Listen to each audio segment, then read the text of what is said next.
Running with the boys run free, burning up the sky, chasing the angels.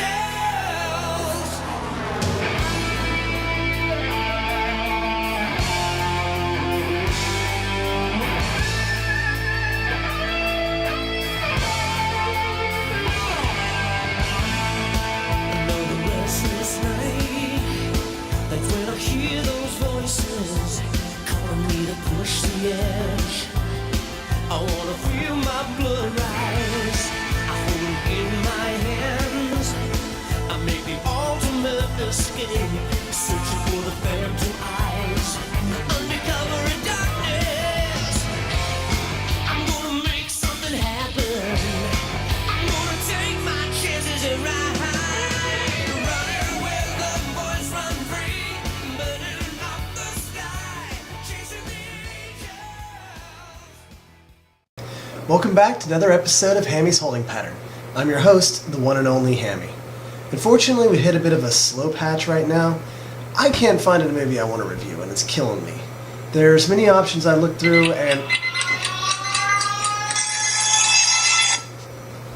Go for Hammy. You're having a hard time finding a movie to review. Yeah, man, I am. Got any ideas? I just happen to know of a film. It was a seminal film of my adolescence.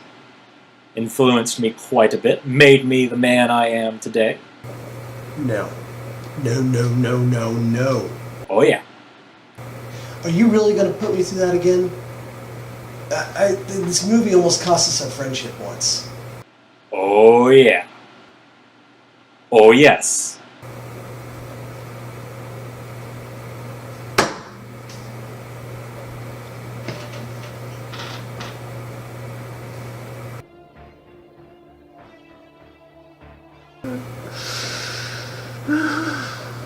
Alright. It looks like we're doing The Wall.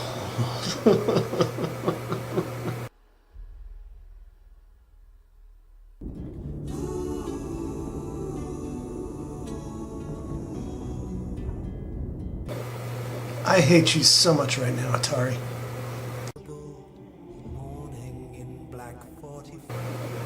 I'm about to sum this whole movie up in just a couple of seconds.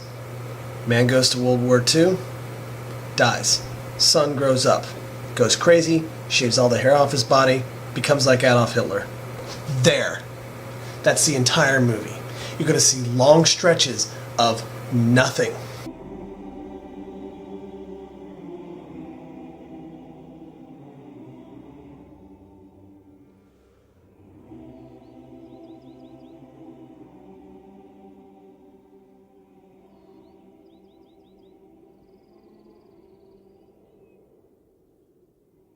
Bizarre freaking cartoons that make absolutely no sense and are just creepy and are borderline nightmarish.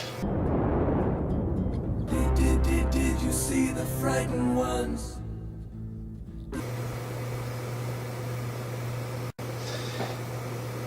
So, as was the theme of this movie, there's a long stretch of nothingness. The camera's going to continue to pan down this hallway for a really long time. I mean, part of me wonders if the director intentionally decided to make this movie as painful as physically possible. Okay, I'm just going to skip to the end of this scene. 34 seconds later. After some clips of his father getting his weapons ready and fighting in World War II and all this good stuff, it cuts back to this hotel room where our hero is sitting in there, drinking, smoking, feeling sorry for himself. I mean, this guy's pretty pathetic. Bear in mind, I skipped the whole sequence where the camera pans down his arm all nice and slow, gets to his Mickey Mouse watch, rotates to see the cigarette between his fingers, and then pans back to the shot that we have established now.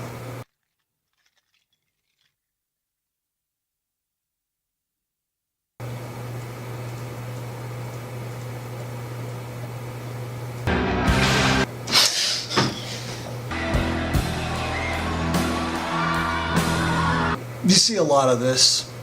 A lot of these establishing shots. There's shots of people running compared to these soldiers that are running under fire. And then there's shots of these civilians running, yelling and screaming. And then the soldiers running and yelling. And then the civilians getting arrested and soldiers getting shot. And civilians getting beaten, soldiers getting killed, civilians attacking cops, Brits attacking Germans, and somehow Pink Floyd.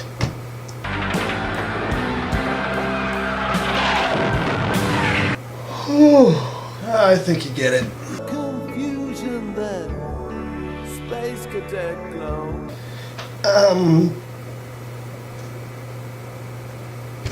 Pink Floyd. Behind these cold eyes. Alright, whatever.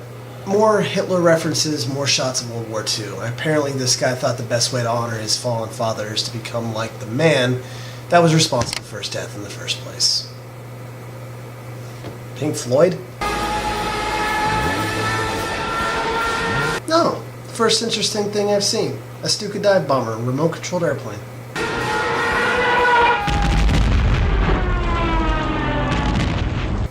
And that would be the death of our hero's father. You have no idea how much footage I've cut out between these scenes, and you're still getting everything integral to the plot. Even everything that's not integral to the plot. It just... all these boring, long, slow, unnecessary transitions. I've cut them out. You were literally seeing the movie without all the extra crap.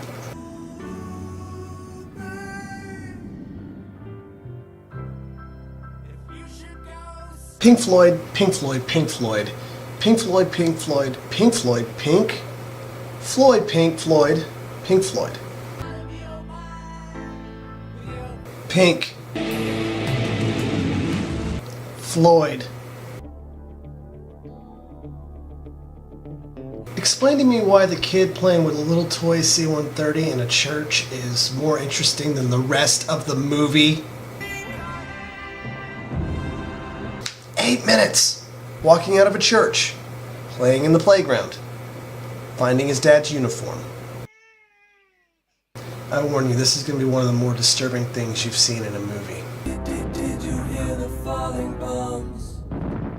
Did the clear blue sky?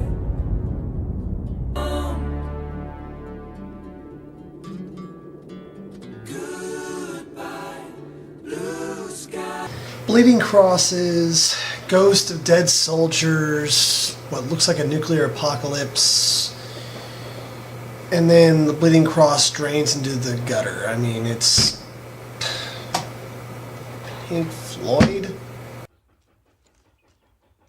They spent a couple of minutes showing these kids get to the train tracks just to show them pass out bullets, which he found with his father's uniform.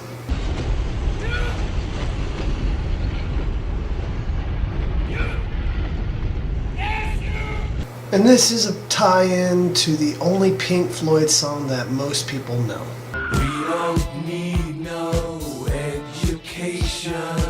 Oh, hell no! Some scenes of him getting his first cigarette, spying on the neighbor girl, stepping on glass for some reason, and then 60s and 70s activism. 2 minutes and 45 seconds to establish a shot that only took a couple seconds for his parents not to take his phone call from America. Almost 3 minutes just so his dad can hang up on him. I'm losing my mind.